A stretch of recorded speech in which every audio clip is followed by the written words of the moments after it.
안녕하세요. 오늘 12월 25일 하나님의 아들이신 예수 그리스도가 이 땅에 오신 크리스마스 성탄절입니다. 우리 기독교를 떠받치고 있는 기둥들이 있죠. 그것은 하나의 기둥이라도 무너지면 안 되는, 가장 견고해야 될, 그리고 가장 튼튼해야 될 그러한 기둥입니다. 그 첫 번째가 예수 그리스도의 탄생이죠. 그냥 일반적인 자연인으로서의 탄생이 아니라 위대한 탄생이죠. 그리고 예수님의 십자가, 물과 피를 다 쏟으시고 십자가에 달려 돌아가신 예수 그리스도의 죽으심. 도저히 있을 수 없는 일인데 우리를 살리기 위해서 그러한 방법을 스스로 감당하신 거죠. 그리고 예수님의 부활, 3일 만에 부활하셨습니다. 그리고 40일 동안 제자들과 함께 계시다가 승천하신 겁니다. 그리고 승천하신 예수님은 하나님 보좌 우편에서 처소를 예비하고 계시다가 때가 되면 예수님이 재림하신다는 것입니다.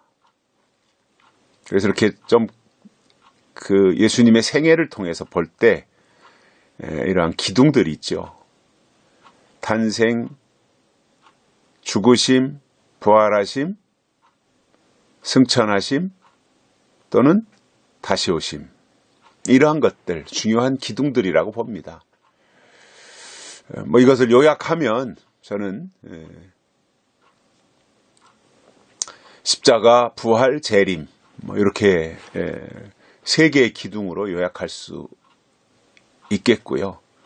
그러나 오늘이 이제 크리스마스 성탄절이니까 탄생을 빼놓을 수가 없죠. 예수님의 사람의 몸을 입고 이 땅에 오신 날. 그래서 하나님이 사람이 되신 날, 이 날을 이제 온 세계 우리 기독교인들이 아기 예수님의 오심을 축하하고 기뻐하고 찬양하고 이러한 시간들을 보내고 있습니다. 저는 어저께 이제 주변을 좀 둘러봤어요. 볼 일도 있고 해서. 저 아침에는 좀 모임이 있어서 대전 쪽에 갔다가 그 대전 그 대형 침례교회에 있는 그쪽이 중천동인가요? 그쪽으로 해가지고 유성 쪽으로 해서 쭉 둘러봤는데 그쪽에 현대백화점인가 신세계백화점인가 그런 것도 있습니다만은 굉장히 썰렁했습니다. 성탄절 분위기가 전혀 크리스마스 트리를 제대로 갖춰놓은 것도 눈에 띄지 않았습니다. 또 이제 당진 쪽으로 갔었는데 당진 쪽에도 거의 성탄절 분위기가 나지 않았습니다. 그리고 서산으로 왔는데 서산도 마찬가지입니다. 크리스마스라고 하는 느낌이 전혀 들지 않아요. 이게 왜 이럴까? 물론 여러 가지 경제가 어렵고 또 살림살이가 빠듯해지고 하다 보니까 그럴 수 있다라는 이해를 하면서 또 한편으로는 그래, 예수님이 다시 오실 때가 이제 임박했는데 초림이 뭔 의미가 있느냐. 그러니까 초림에 대한 인식을 점점 사람들의 기억 속에서 이제 내려놓아도 되지 않는가. 그리고 다시 오시는 예수님을 부각시켜야 되지 않는가. 그러한 또 다른 측면에서의 이해를 제가 해봤습니다. 아무튼 예수님의 초림이 없다면 십자가가 없죠. 십자가가 없다면 부활이 없죠. 부활이 없었다면 승천도 없죠. 승천이 없었다면 재림도 없는 거예요. 이제 우리 기독교 신앙이라고 하는 것이 어디 한 토막만 똑 떼어내가지고 생각하거나 접근할 수 없습니다. 우리 기독교는 창세기 1장부터 요한계시록 22장까지 다 연결돼 있어요.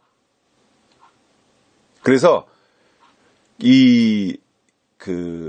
연결됐다고 하는 이 선상에서 우리가 이해하려고 해야 되고, 그래서 저는 마지막 때 신앙, 특히 재림신앙일수록 포괄적이어야 된다고 봐요. 하는 부분만 취하려고 하지 말고, 예를 든다면 뭐 계시록에만 취해가지고 말이죠, 계시록만 들으려고 하는 것이 아니라 포괄적으로 계시록이 중요하기 때문에 계시록을 뒷받침해주는 창세기서부터 유다서까지 이 부분에 더 충실하고, 성경 본문에 충실하고, 성경의 어떤 역사성, 그리고 그 성경이 어떠한 시대적 배경 속에서 그 성경이 기록되었는가, 그리고 어떤 시대의 상황이 어땠는가, 그리고 그 성경을 기록한 저자가 어떤 목적으로 그것을 기록했는가, 이러한 배경사에 대해서 충분히 습득하고, 그리고 그러한 토대 위에 예언의 말씀인 재림신앙, 즉 요한계시록으로 들어가야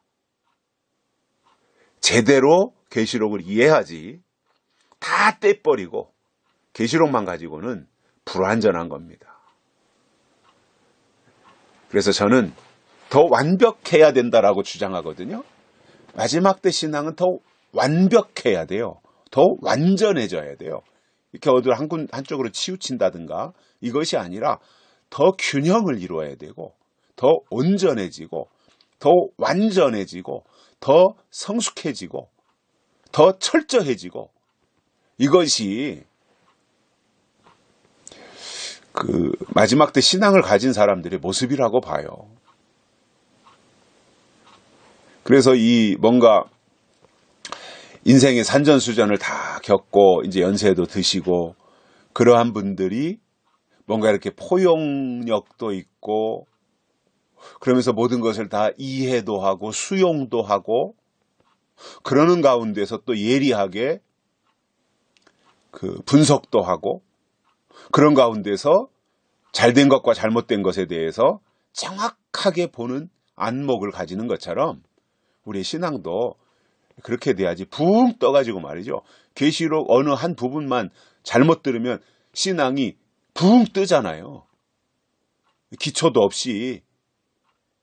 그래가지고 허황된 신앙을 가질 수 있어요. 그거는 아니거든요. 더 견고해져야 되죠. 하나님과의 관계가 더 돈독해지고, 또 우리의 신앙의 뿌리가 더 깊어지고, 하나님과의 관계가 더 진해지고, 우리의 믿음의 고도가 더 높아지고, 이러한 것들을 바르게 갖추는 것이 저는 중요하다고 생각을 합니다. 그러니까 영적인 것만 중요하고 육적인 것은 중요하지 않다.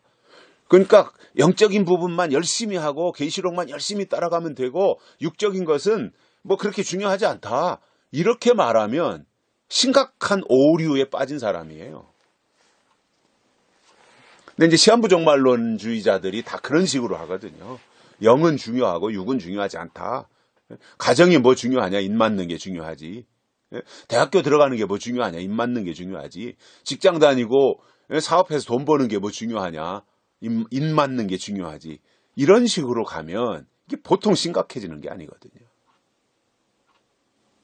그런데 사람들이 이제 그런 거에 대한 어떤 분별력이나 분석력이 떨어지다 보니까 그러한 어리석은 주장을 하는 사람들에게 우매하게 치우치는 거예요. 그 참 형편없는 거거든요, 그게. 좀 저는 그런 생각을 해봐요. 제가 뭐 예수님의 재림을 늦춰놓겠다 이런 뜻이 아니라, 제가 말씀드리고자 하는 핵심은 이거예요. 좀 늦더라도, 한 발 늦게 가더라도 바로 가자는 거예요. 빨리 갔는데 엉뚱한 곳으로 가면 뭐 할 겁니까, 그게? 좀 한 발 늦게 갔는데 바로 가는 게 중요하잖아요. 또 하나님이 저는 그것을 원하시리라고 봐요. 그렇다면 우리가 더 신앙이 정말 돌다리도 두드려 간다라고 하는 심정을 가지고 한 걸음 한 걸음 예수님과 동행하면서 우리의 길을 바르게 가야 되고, 또 그것을 우리에게 깨우치기 위해서 하나님이 사람이 되셔서 이 땅에 오신 이 성탄절의 의미가 아닐까.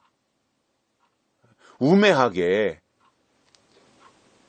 이렇게 어리석은 길로 가는 것이 아니라 지혜롭게 바르게 가는 것을 하나님이 깨우쳐 주시는 것이 예수님의 성탄의 의미 속에 포함되어진 내용이 아니겠는가, 그러한 생각을 가지게 돼요. 그래서 오늘 2018년도 이제 그 크리스마스 성탄절인데, 저는 오늘 누가복음 1장에서 그 말씀을 좀 묵상하려고 합니다. 오늘은 뭐 성탄절 조금 내용이 길어도 되겠죠. 뭐 길어봐야 뭐 큐티인데 그렇게 제가 길게 시간을 소비할 생각은 없고요. 다만 1년에 한 번 우리가 맞이하는 성탄절인데, 그래도 성탄절을 통해서 이 땅에 오신 예수님, 거기서 우리가 한 걸음 더 나가서 약속대로 앞으로 다시 오실 예수님을 생각하고, 그리고 그분을 만나야 된다라고 하는 강박관념을 가지고 저는 신앙생활을 해야 된다고 보거든요.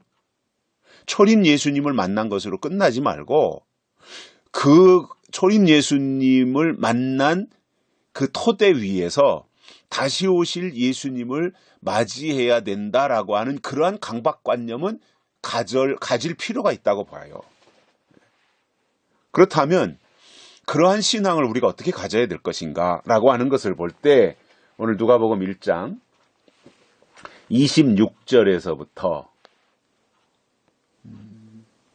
38절까지, 본문이 좀 길지만 26절부터 38절까지 제가 읽어드립니다. 여섯째 달에 천사 가브리엘이 하나님의 보내심을 받들어 갈릴리 나사렛이란 동네에 가서 다윗의 자손 요셉이라 하는 사람과 정혼한 처녀에게 이르니 그 처녀의 이름은 마리아라.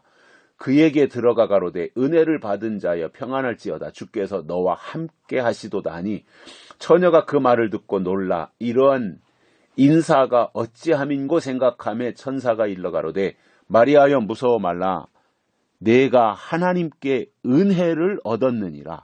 하나님께 은혜를 얻었느니라. 보라, 내가 수태하여 아들을 낳으리니 그 이름을 예수라 하라. 저가 큰 자가 되고 지극히 높으신 이의 아들이라 일컬을 것이요, 주 하나님께서 그 조상 다윗의 위를 저에게 주시리니 영원히 야곱의 집에 왕노릇 하실 것이며 그 나라가 무궁하리라. 마리아가 천사에게 말하되 나는 사내를 알지 못하니 어찌 이 일이 있으리이까. 천사가 대답하여 가로되 성령이 내게 임하시고 지극히 높으신 이의 능력이 너를 덮으시리니 이러므로 낳으실 바 거룩한 자는 하나님의 아들이라 일컬으리라. 보라, 내 친족 엘리사벳도 늙어서 아들을 배었느니라. 본래 수태하지 못한다 하던 이가 이미 6달이 되었나니 대저 하나님의 모든 말씀은 능치 못하심이 없느니라. 대저 하나님의 모든 말씀은 능치 못하심이 없느니라. 마리아가 가로되 주의 계집종이오니 말씀대로 내게 이루어지이다. 말씀대로 내게 이루어지이다 하매 천사가 떠나가니라. 아멘. 예수님이 어떠한 통로를 통해서 이 땅에 오셨는가 하는 것에 대한 이제 시발점을 얘기하시는 거예요. 마리아가 예수님의 오시는 통로로 쓰임받은 그 시발점이 됐던 거죠. 근데 이 마리아는 이제 요셉과 약혼을 해놓은 상태였고, 그렇기 때문에 전혀 아무런 아직 동침을 했다든가 이러한 것이 아닌데, 천사가 그 마리아에게 찾아와서 아주 놀라운 소식을 전해줬던 거죠. 이제 여기서 여섯째 딸이라고 하는 것은 이제 그 마리아의 이종 형제인 엘리사벳, 세례 요한의 엄마죠. 엘리사벳이 이제 그 잉태한 지, 수태한 지 6달이 되었다라고 하는 그 이야기고, 그때 6달이 되었을 때 그 엘리사벳에게 찾아갔던 가브리엘이 마리아에게도 찾아왔던 거죠.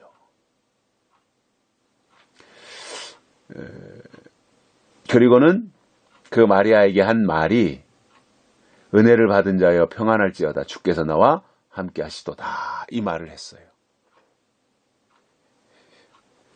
자, 우리가 하나님의 천사, 하나님이 보내신 천사를 만났을 때 은혜를 받은 자여 하나님이 너와 함께 하시도다, 평안할지어다.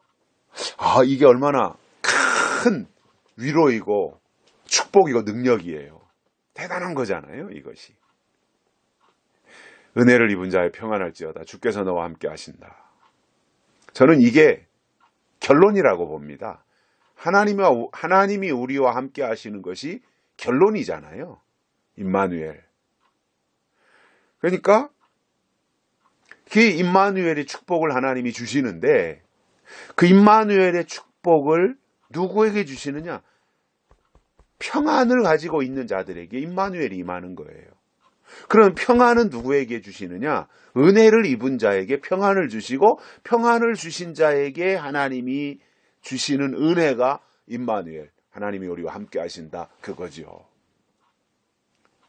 그래서 저는 오늘 이 시대에 기독교가 자꾸 세속적 가치에 빠져가지고 세상 사람들이 추구하는 물질을 똑같이 추구하고 그러면서 예수의 사람이라고 말하고 있다면 저는 그건 창피한 거라고 봐요. 저는 물질을 가지지 않아도 된다, 그 주의는 아니에요. 저는 세상 사람들보다 우리 하나님의 일을 감당해야 될 하나님의 사람들이 물질적으로도 더 안 믿는 사람보다, 세상 사람들보다 더 여유롭고 넉넉해야 된다고 봐요. 물론 목적이 다른 거죠. 세상 사람들은 자기를 위해서 돈을 벌지만 우리는 하나님의 일을 이루어드리기 위해서 돈을 버는 거잖아요. 목적이 달라요. 쓰임이 다른 거예요. 방향이 다르고 삶의 방식이 다른 사람들인 거지요.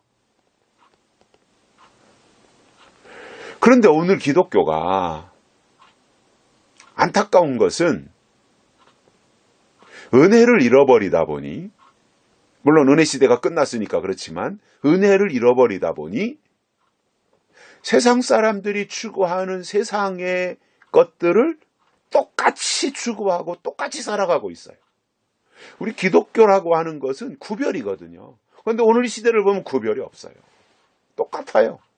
다만 주일날 교회 가는 것 외에는 삶의 가치나 삶의 방향이나 추구하는 것이나 욕심이나 이런 것들이 세상 사람들과 다를 게 없더라는 거죠.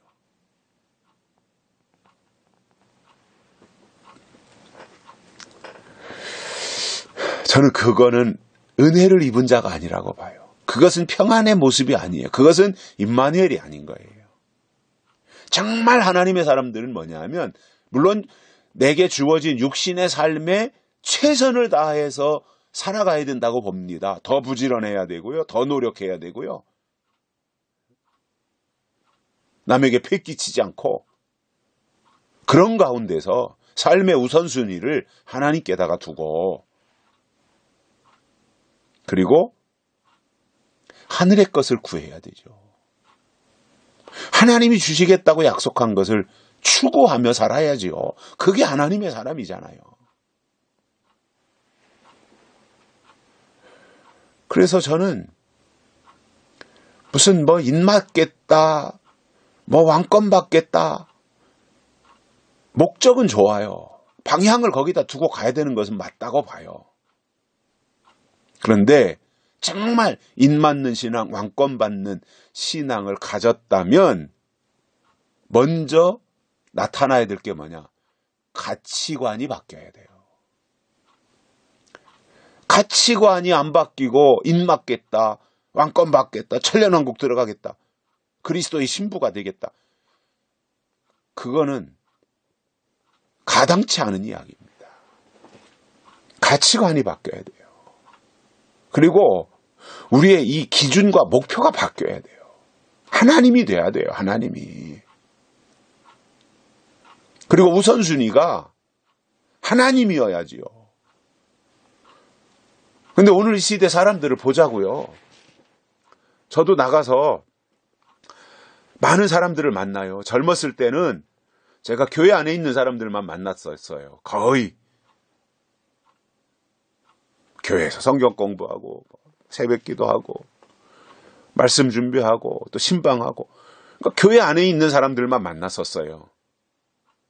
근데 제가 시골에 내려와서 거의 이제 한 18년여 이렇게 지나면서 교회 밖에 사람들을 만날 기회들이 참 많아요. 근데 교회 밖으로 나가서 만나는 사람들의, 예를 들어서 제가 교회 밖에 나가서 만나는 사람들이 하루에 10명이라면 10명 중에 반은 예수 믿는 사람들이에요. 교회 다니는 사람들이에요. 그리고 반은 이제 교회 안 다니고 그냥 이렇게 일반인으로 살아가는 사람들인데, 제가 받는 느낌은, 제가 10명을 만났을 때 받는 느낌은 5명 교회 다니는 사람이나 5명 교회 안 다니는 사람이나 똑같이 교회 안 다니는 사람하고 똑같다 이거예요. 차이가 없어요. 구별이 없어요. 저는 이게 심각한 거라고 봐요.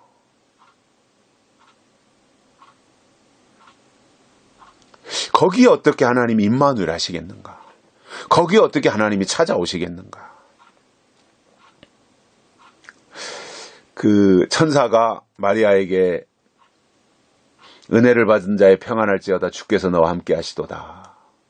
이게 그냥 우리가 보면 뭔가 이게 하나님이 함께 하신다, 참 굉장히 좋잖아요. 너와 함께 하신다, 평안해라, 넌 은혜를 받은 자다. 근데 이 말을 마리아가 받아들일 때는 특별한 의미로 받았던 거예요. 그냥 일반적인 의미로 받은 게 아니에요. 그래서 29절에 보면 마리아가 그 말을 듣고 놀라 이런 인사가 어찌함인고 생각하며 이렇게 되어 있어요. 그러니까 이게 그냥 일반적으로 평안하십시오, 은혜 받으십시오, 임마누엘 하십시오, 이게 그냥 일반적인 의미의 이야기가 아니었다는 거예요. 그래서 그러한 이게 어찌함입니까? 이렇게 생각할 때에 30절에서 천사가 일러가로되 마리아여 무서워 말라, 네가 하나님께 은혜를 얻었느니라. 은혜를 얻었느니라. 은혜를 얻었느니라. 그냥 우리가 생각할 때는 지금 현재적인 의미로 우리가 은혜 받았다, 교회 가서 목사님의 설교를 들으면서 뭔가 감동이 왔다든가, 뭔가 정말 가슴이 뭉클했다든가, 그러면 이제 은혜 받았다고 생각을 하잖아요. 물론 맞아요. 은혜 받은 게 맞아요. 그런데 그 마리아에게 주신 은혜는요, 달랐다는 거예요. 오늘 이 부분 성탄절 메시지로 잘 생각하셔야 돼요. 우리가 그냥 교회에서 일반적으로 느끼는 어떤 내 마음의 감동을 입은 것을 우리는 은혜를 받았다 이렇게 생각하는 건데, 마리아가 하나님께 은혜를 얻었느니라 이렇게 천사를 통해서 말한 것은 그 정도가 아니었다는 거예요. 우리가 은혜를 입었다 또는 은혜를 받았다고 할 때 그 말 자체가 뭐예요? 하나님 것이 나에게 온 거잖아요. 은혜는 내게 아니잖아요. 내 속에서 나온 게 아니잖아요. 은혜는 위로부터 온 거잖아요. 하나님께로부터 내게 와서 내 마음속에 저장되어지는 것, 내 마음속에 임한 것을 우리가 은혜라고 하잖아요. 이 은혜를 우리가 잘 생각하자는 거예요. 정말 진정한 의미의 은혜가 뭔가. 그냥 피상적으로 교회 가서 내가 뭔가 감동받은 것 정도를 은혜라고 생각하고 있는데, 물론 그것도 은혜이긴 하지만 더 깊이 들어가서 더 구체적으로 하나님의 일을 완성해 드릴 사람들에게 주신 은혜가 있다라는 거예요. 그게 마리아였다라는 거죠. 그러면 마리아에게 임한 은혜가 어떤 것이었는가? 그 은혜를 마지막 때 우리들이 어떻게 사모해야 되는가? 마리아에게 임했던 그 특별한 은혜가 마지막 때 우리들에게 똑같이 임해야 된다라는 거죠. 그게 정말 하나님이신 은혜라는 거거든요. 그러면 그 은혜의 내용이 뭐냐? 31절에 보시면 보라 내가 수태하여 아들을 낳으리니 그 이름을 예수라 하라. 저가 큰 자가 되고 지극히 높으신 이의 아들이라 일컬을 것이요 주 하나님께서 그 조상 다윗의 위를 저에게 주시리니 영원히 야곱의 집의 왕노릇 하실 것이며 그 나라가 무궁하리라. 이게 은혜라는 거예요. 이 메시지가 임하는 게 은혜라는 거예요. 즉 하나님의 뜻이 마리아에게 임한 거예요. 예수님이 이 땅에 오시는 게 하나님의 뜻이었잖아요. 2000년 전에. 그게 크리스마스잖아요. 그러면 하나님의 뜻이 임하고 그 놀라운 뜻이 마리아나 그 시대 사람들이 전혀 경험해보지 못한, 아무도 경험해보지 못한 이 특별한 그 마리아가 수태하게 된다, 잉태하게 된다. 이 사건이 마리아에게 임하게 되는 이 말씀을 먼저 주신 이게 은혜였다라는 거예요. 사람들은 검증된 것은 받아들이려고 해요. 검증됐다는 건 뭐예요? 이미 지나간 거잖아요. 이미 이루어진 거잖아요. 이건 검증된 거예요. 검증된 건 인정하려고 해요. 왜냐? 다 검증이 됐으니까 다 이해가 되고. 근데 아직 나타나지 않은 미래의 세계나 미지의 것에 대해서는 검증이 안 됐기 때문에 받아들이려고 하질 않아요. 과학적으로도 그렇고 신앙적으로도 마찬가지예요. 그래서 우리가 재림신앙을 가지는 것이 참 큰 거예요. 도마가 예수님의 십자가 부활하셨을 때 그것에 대해 의심하니까 예수님이 오셔가지고 나를 본고로 믿으려고 하냐? 왜냐하면 못 자고 이런 거 보고 싶어 했으니까 도마가. 그러면 믿겠다고 했으니까. 그래서 예수님이 나를 보고서 믿으려고 하느냐? 보지 않고 믿는 자가 복되도다. 이렇게 말씀하신 거거든요. 아직 예수님 이 땅에 다시 안 오셨어요. 재림 안 하셨어요. 그런데 재림하실 것을 믿고 기다리는 이게 복 있는 신앙인 거예요. 역사적으로 검증이 아직 안 됐어요. 재림은. 아직 안 오셨으니까. 그런데 다시 오신다고 재림하신다고 기록한 성경, 특히 계시록, 이사야서, 미가서 이러한 예수님이 다시 오신다고 하는 마태복음 24장 이러한 말씀을 통해서 예수님은 아직 안 오셨지만 확실하게 오실 것으로 100% 믿고 기다리는 이 신앙이 하나님의 은혜를 입은 신앙이라는 거예요. 한번 우리의 신앙을 점검을 해보자는 거예요. 이런 말씀, 마리아에게 비춰서 나는 마리아가 될 자격이 있는가? 만약에 지금 예수님이 천사가 내게 와서 이러한 말씀을 한다면 나는 얼마만큼 그 말씀을 믿음으로 받아들일 수 있겠는가? 이거는 생물학적으로나 과학적으로 도저히 불가능한 일이잖아요. 처녀가 잉태한다고 하는 것이. 그런데 믿음은 뭐예요? 불가능한 것을 가능하게 만드는 게 믿음이잖아요. 이게 은혜라는 거죠. 마리아에게 임한 은혜가 그거였다는 거죠. 그래서 우리가 조직신학에서도 일반은혜, 특별은혜 구분하잖아요. 일반은총, 특별은총. 그러니까 일반 은혜를 받는 사람이 있고 특별 은총을 받는 사람들이 있다는 거예요. 특별 은혜를. 마리아에게 임한 은혜는 특별한 은혜예요. 이것은 정말 지구촌에 왔다가 떠나갔던 아니면 지금 살고 있는 수많은 사람 그 중에 딱 한 명 마리아였다는 거죠. 마리아에게만 이게 특별한 은혜였어요.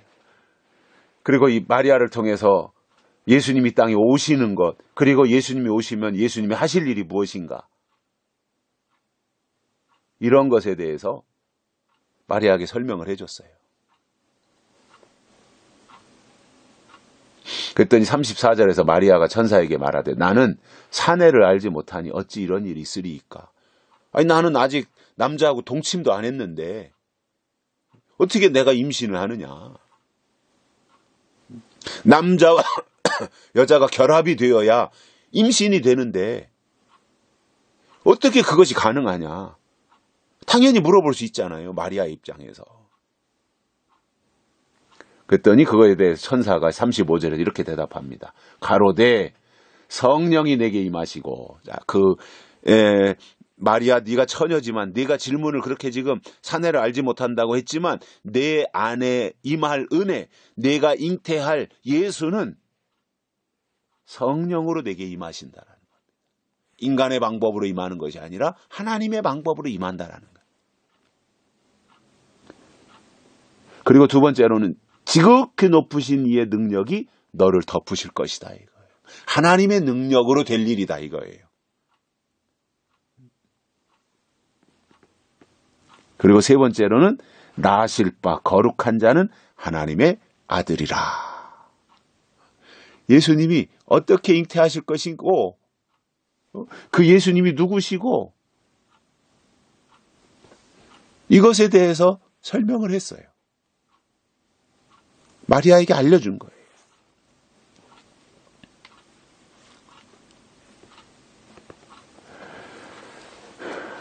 이러한 말을 들었을 때 마리아가 나타낸 반응이 있습니다. 저는 이러한 반응이 은혜를 입은 자의 반응이라고 봐요. 이 특별한 은혜를 입은 자들의 반응이 오늘 마리아의 반응이어야 돼요. 38절이에요. 마리아가 가로되 주의 계집종이오니 말씀대로 내게 이루어지이다. 말씀대로 내게 이루어지이다. 이게 마리아예요. 내가 이성적으로, 내가 어떤 경험적으로, 내가 상식적으로는 이해가 안 되지만 처녀가 잉태한다고 하는 것이 생물학적으로 도저히 있을 수도 없고 이해가 안 되지만 그러나 말씀대로 내게 이루어지이다. 이야, 마리아 정말 대단한 겁니다.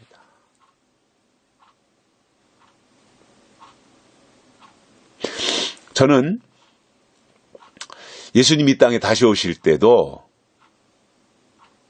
다시 오시는 예수님이 어떻게 오시는지에 대해서 성경에 다 설명이 돼 있잖아요. 특히 계시록에 집중돼 있잖아요. 예수님이 어떻게 오시고 언제 오시고 어디로 오시고 이런 것들을 다 말씀을 해주셨어요. 마치 가브리엘 천사가 마리아에게 설명하듯이 하나님이 마지막 때 쓰실 특별한 은혜를 입혀주실 종들에게 마리아에게 하신 것처럼 설명을 해주고 계시다 이거예요. 그런데 반응이 어떠냐는 겁니다. 그 은혜의 말씀을 받은 자들의 반응이 어떠냐는 거예요. 따지죠, 그죠? 말도 안 되는 소리 하지 말라 그러죠. 제가 들었던 이야기 가운데 지금도 잊어버리지 않는 얘기가 한 가지 있습니다. 그분은 장로님이었어요. 오래전 이야기입니다. 제가 한 20대 중반 때 이야기니까 그때 저희 이제 선친 되시는 박상호 목사님이 말세와 대환란이라는 책을 첫 작품이 그거예요. 말세와 대환란. 그것은 이제 맡겼고 책 인쇄돼서 나오니까 찾으러 가는 교정을 보러 갔었구나. 교정을 보러 갔을 때 제가 막 군대에서 제대를 했을 때예요. 아버지가 저를 데리고 같이 가셨어요. 출판사에. 아버지 이제 교정 보러 들어가셨고 저는 이제 그 밖에 앉아서 있는데 거기에 어떤 장로님이 계셨어요. 어느 교회 장로님이. 근데 이런저런 얘기 이제 같이 하고 제가 신학생이라고 하니까 뭐 이런저런 얘기 하다가 아버지가 이제 말세와 대환란 책 쓰신 거 교정 보러 왔다 그러니까 그때 벌써 지금 한 35, 6년 전이 34, 5년 전인데 그 장로님이 한 말이 아직도 안 잊어버린 게 요새가 지금이 어떤 시대인데 아직도 말세를 얘기하는 사람이 있냐고. 그 사람은 제가 볼 때는 영이 뭔지 육이 뭔지 모르는 직분만 장로지 덜 떨어진 사람이에요. 때가 뭔지 법이 뭔지 뜻이 뭔지 아무것도 모르고 그냥 교회 생활만 하다가 장로 직분을 받은 사람이에요.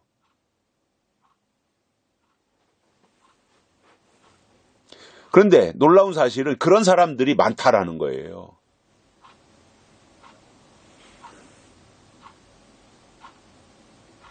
정말 이 시대의 하나님의 사람으로 부르심을 받은 자들은 하나님이 그 마리아에게 동정녀 그 잉태하게 되는 수택해 되는 수태고지를 마리아에게 한 거잖아요. 천사가 수태고지.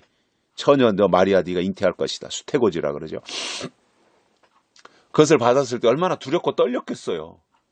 그 나이도 많지도 않은 그 20대 처녀, 갓 20 넘었겠죠. 그때 당시에 일찍 결혼할 때니까. 근데 결론이 주의 말씀대로 내게 이루어지다. 이게 결론이에요. 저는 정말 예수의 영이 임하는 사람, 그것이 한 걸음 더 나가서 다시 오실 예수 그리스도의 영이 임하는 사람들의 결론, 아니면 반응, 아니면 대답, 이게 어떻게 나타나야 되느냐 하면 이해는 잘 안 되지만 설명한 것, 천사가 설명한 것이 이해는 잘 안 되지만 주의 말씀대로 내게 이루어지이다. 이게 결론이에요. 따지지 말자 이거예요. 확인은 해야죠, 물론. 확인은 해야 돼요. 확인하는 것과 따지는 것은 다르잖아요. 철저하게 확인하고 검증은 할 필요는 있다고 봐요. 그게 성숙한 자들이죠. 그런데 쓸데없이 따지거나, 따진다고 하는 것은 불신을 전제로 해서 따지는 거예요. 확인하는 것은 내가 구체적으로 믿기 위해서 한 번 더 두드려 보는 거예요. 차이가 있는 거죠.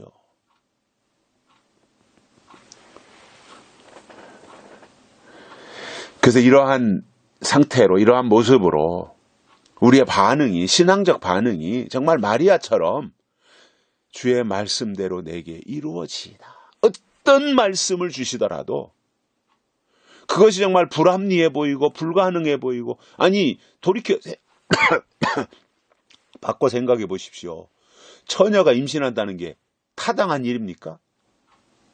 전혀 불가능한 일이잖아요. 처녀가 어떻게 임신을 해요? 그런데 마리아의 반응이 뭐예요? 주의 말씀대로 내게 이루어지.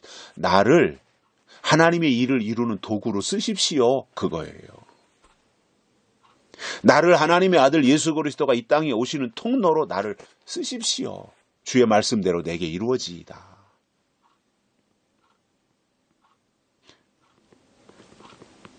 다 믿어서 그렇게 한 거 아니에요. 어찌 내게 그런 일이 있을 수 있습니까? 마리아도 그런 반응 보이잖아요. 그러나 결론은 뭐예요? 주의 말씀대로 내게 이루어지이다 이거예요.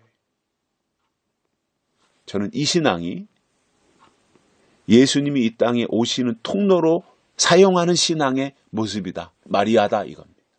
그렇다면 예수님이 다시 오실 때도 말씀대로 이루어지다라고 고백할 수 있는 그 사람들이 있어야 예수님이 땅에 오신다라는 거예요. 많은 숫자 필요 없어요. 14만 4천 명만 그 고백할 수 있으면 돼요.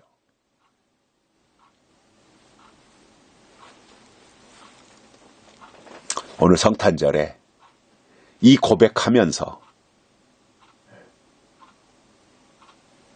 오늘 예수님이 초림하신 성탄절이지만 이 초림하신 성탄절이 있기 위해서 마리아에게 잉태를 위한 수태고지가 있었고 그것을 마리아가 말씀대로 내게 이루어지다라고 반응했던 것처럼 예수님이 다시 오시는 그 일에도 누군가가 어떠한 헌신, 어떠한 희생, 어떠한 통로, 어떤 과정, 어떤 방법 동원돼야 될 텐데 그때에도 마리아의 고백이 오늘 우리의 고백이 되어서 정말 이 초림의 성탄절이 예수님이 다시 오시는 그 위대한 또 다른 성탄절로 연결되어지는데 우리가 마리아처럼 예수님이 땅에 오시는 길의 통로로 쓰임받게 되기를 간절히 소망합니다. 감사합니다.